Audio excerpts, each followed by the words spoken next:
جن زادے کی آدم زادی سے بے لوث محبت۔ وہ اچھلتی کودتی اور بلند آواز سے گنگناتی ہوئی اپنے تایا جی کے گھر داخل ہوئی۔ اپنی ہی مستیوں میں گم اس کی نگاہ لان میں پودوں کو پانی دیتے حسن پر نہیں پڑی تھی۔ تبھی وہ مگن سی گیٹ سے گزرتی اندر کی جانب بڑھ رہی تھی جب حسن کی آواز پر اسے رکنا پڑا۔ اوئے کبھی میرا پیچھا چھوڑ بھی دیا کرو، نہا دھو کے میرے پیچھے ہی پڑ گئی ہو۔ کسی ڈائن کی طرح وہ نچلا لب دانتوں کے تلے دبائے شرارتی لہجے میں کہتا جان بوجھ کر اسے چڑھانے کی کوشش کر رہا تھا۔ اس کی آواز پر ہانیہ کے قدم بے ساختہ رکے۔ وہ ایڑیوں کے بل گھومی، کمر پر دونوں ہاتھ ٹکائے اور آنکھیں سکیڑ کر اسے دیکھنے لگی۔ میں نے کب تمہارا پیچھا کیا ہے؟ کھا جانے والے انداز میں اسے مخاطب ہوتے ہوئے وہ کیاریاں پھلانگتی اس تک پہنچی۔ ابھی تو تم نے کہا 7 سمندر پار میں تیرے پیچھے پیچھے آ گئی، مطلب میرے پیچھے ہی آئی ہونا۔ وہ کندھے اچکا کر کہتا پودوں کی طرف متوجہ ہو گیا جو پانی سے دھلنے کے باعث نکھرے نکھرے سے لگ رہے تھے۔ منہ دھو رکھو اپنا، کبھی آئینہ دیکھا ہے تم نے؟ اور میں تمہارے پیچھے آؤں گی؟ خوش فہمیاں اچھی پال رکھی ہیں، میں صرف گانا گا رہی تھی۔ ایک ادا سے ترچھے ہوئے بال پیچھے جھٹکے اور وہ مغرور لہجے میں بولی۔ حسن نے دلچسپ نگاہوں سے اس کی ان جان لیوا اداؤں کو دیکھا۔ ہاں اب کر دو بہانہ سونگ کا، لیکن تمہارے دل کی بات میں اچھی طرح جانتا ہوں۔ اس کا لہجہ مسکراتا ہوا سا تھا۔ بکواس نہیں کرو حسن، ایسا کچھ نہیں جیسا تم سمجھ رہے ہو، وہ منہ کے زاویے بگاڑتے کہہ گئی۔ حد ادب گستاخ لڑکی، تم جانتی بھی ہو کس سے بات کر رہی ہو تم؟ حسن نے رعب جھاڑنے کی ادنی سی کوشش کی جس کا ذرا برابر اثر نہ ہوا تھا ہانیہ پر۔ ہاں جانتی ہوں،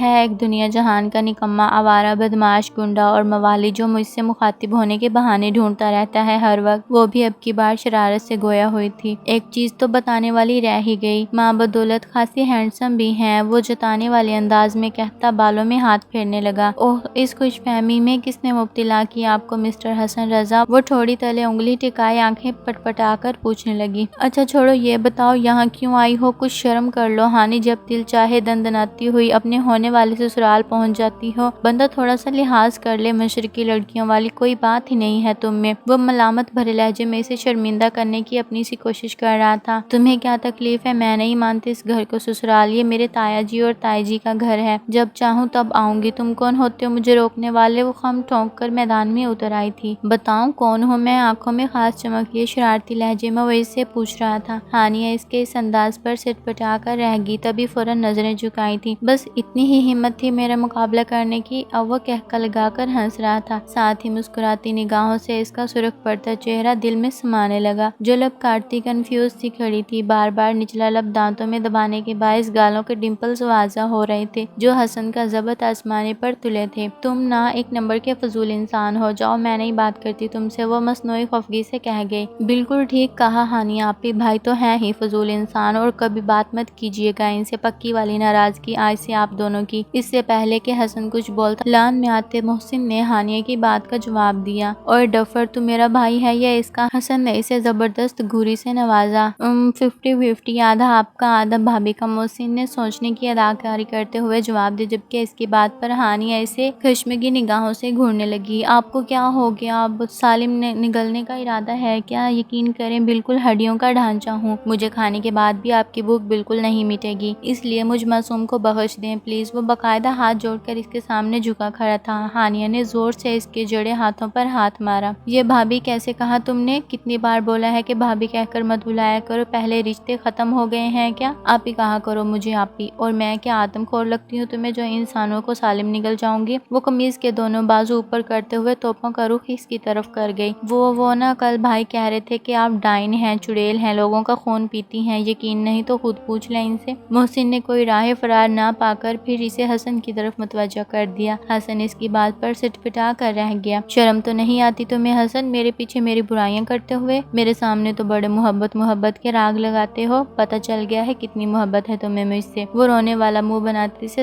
سنانے لگی۔ ارے ہانی مذاق میں کہا تھا یار، غصہ کیوں ہو رہی ہو؟ حسن تو پریشان ہی ہو کر رہ گیا تھا اس کی بات پر، جانتا تھا چھوٹی چھوٹی بات پر ناراض ہو جاتی ہے وہ، اور پھر اسے منانا انتہائی مشکل کام ثابت ہوتا تھا۔ دفع ہو جاؤ تم، وہ کہتے ہوئے وہاں سے جانے کو مڑی۔ ہانیہ میری بات تو سنو یار، میں بوکھلاہٹ میں وہ ہانیہ کی جانب بڑھتے ہوئے یہ بھول چکا تھا کہ اس کے ہاتھ میں پانی کا پائپ تھا، اور نادانستگی میں پائپ کا رخ وہ ہانیہ کی طرف کر گیا، جس سے پانی کی تیز فوار ہانیہ کے پورے وجود کو بھگو گئی۔ وہ بکھلا کر پائپ ہاتھ سے پھینک گیا۔ ہانیہ جو ناراض سی جانے کو موڑی تھی، پانی سے بھیگنے کے بعد وہیں رک گئی اور اب پلٹ کر خونخوار نگاہوں سے اسے دیکھ رہی تھی، جیسے آنکھوں سے قتل کر دے گی اسے، جبکہ اس صورتحال پر محسن کی بتی سی ہی اندر نہ جا رہی تھی۔ اپنی بے قابو ہوتی ہنسی اور حسن کی گھریوں پر اس نے وہاں سے کھسکنے میں ہی عافیت جانی۔ تم نے مجھے بھگو دیا۔ ہانیہ رونی صورت بنائے غصے اور بے بسی بھرے لہجے میں اس سے مخاطب ہوئی۔ آئی ایم سوری ہانی، قسم سے جان بوجھ کر نہیں کیا، میں نے بس بے خیالی میں ہو گیا یہ سب۔ حسن شرمندہ سا کہہ گیا۔ ایسی کی تیسی تمہاری سوری کی، اب بچو تم مجھ سے، آج تمہارا قتل ہو کر رہے گا اور میرے ہی ہاتھوں ہوگا تمہارا قتل، یاد رکھنا تم۔ وہ خطرناک تیور لیے اس کی جانب بڑھی، جبکہ حسن خطرہ محسوس کرتے ہوئے وہاں سے بھاگ کھڑا ہوا۔ اب پورے اعلان میں وہ آگے اور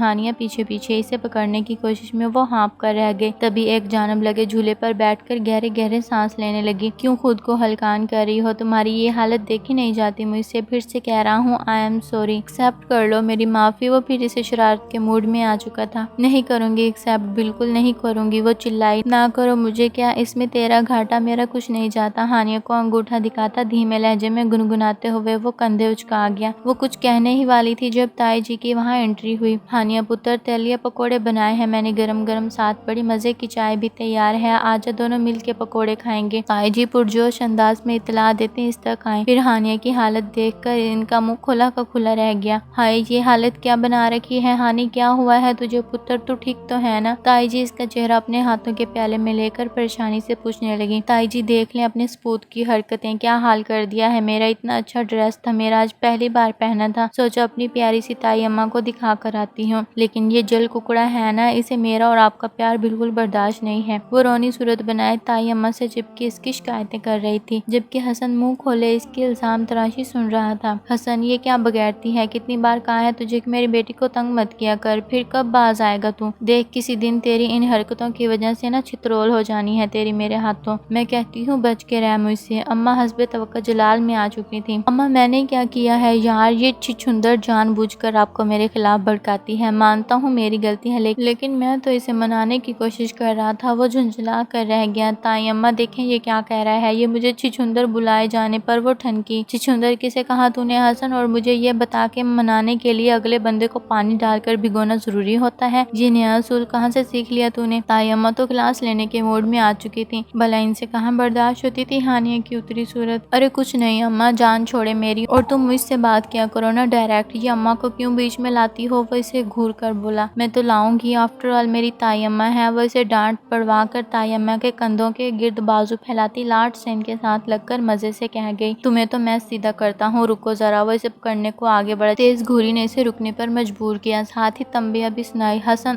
اور بس حسن کی اکڑ، اس کا بدلہ لینے کا جذبہ جھانک کی طرح بیٹھ گیا۔ تمہیں تو میں دیکھ لوں گا چونٹی، ہاتھ لگو میرے تو۔ منہ پر ہاتھ پھیر کر اسے وارن کرتا وہاں سے چلا گیا۔ جاؤ جاؤ بڑے آئے، ہانیہ نے ہاتھ جھٹکتے گویا ناک سے مکھی اڑائی، پھر تائی اماں کے ساتھ اندر کی جانب بڑھ گئی۔ البتہ جاتے جاتے پیچھے مڑ کر دیکھا تو حسن اس کی طرف متوجہ تھا۔ ہانیہ نے اسے زبان دکھائی اور تیزی سے اندر داخل ہو گئی۔ پاگل لڑکی، حسن سر جھٹکتا بودوں کی کانٹ چھانٹ کرنے لگا، جبکہ اب لبوں پر دل فریب سی مسکراہٹ تھی۔ حسن، وہ دونوں اس وقت ڈنر کرنے باہر آئے تھے۔ ہانیہ اور حسن کی شرط لگی تھی، جس میں حسن ہار چکا تھا اور اب اصول کے مطابق اسے ڈنر کروانے باہر لایا تھا۔ ہاں کہو، حسن نے پلیٹ میں چمچ چلاتے ہوئے اسے دیکھا جو کسی گہری سوچ میں گم نظر تھی۔ میری ایک خواہش پوری کرو گے؟ وہ آس بھری نظریں اس پر جمائے پوچھ رہی تھی۔ ارے یار یہ بھی کوئی پوچھنے کی بات ہے، تمہارے لیے تو جان بھی حاضر ہے، تمہاری ہر خواہش پوری کرنا میرے خواب ہے، تم کہہ کر تو دیکھو۔ حسن آنکھوں میں خوبصورت جذبات لیے اسے دیکھنے لگا۔ چند لمحوں کے لیے کھانا چھوڑ کر وہ پوری طرح اس کی جانب متوجہ ہو چکا تھا۔ حسن، میری بڑی خواہش ہے میں کوئی جن دیکھوں، کوئی بھوت، کوئی غیر انسانی مخلوق، مجھے جنون ہے ایسی کسی چیز سے ملنے کا۔ لوگ پتہ نہیں کیوں اتنا ڈرتے ہیں ان چیزوں سے، میں ان کا سامنا کرنا چاہتی ہوں، میں دیکھنا چاہتی ہوں کہ ایسی مخلوق کو اپنے سامنے پا کر انسان کی کیا کیفیت ہوتی ہے، اس کے کیا جذبات ہوتے ہیں، وہ کیا محسوس کرتا ہے۔ میرا دل چاہتا ہے رات کے وقت کسی پرانی سی حویلی میں جاؤں، کھنڈر نما حویلی جہاں جن بھوت کا سایہ ہو، یا کسی ویران اور پرانے قبرستان میں، وہاں جا کر میں ان جنات سے بات کروں، ان سے پوچھوں کہ ان کی لائف کیسی ہوتی ہے، وہ لوگ کیسے رہتے ہیں اپنی دنیا میں، کیا کرتے ہیں، کیا کھاتے پیتے ہیں۔ میں چاہتی ہوں کہ وہ مگن سی پرجوش انداز میں اسے بتا رہی تھی، جبکہ حسن آنکھیں پھاڑے ٹکر ٹکر اس کی شکل دیکھ رہا تھا۔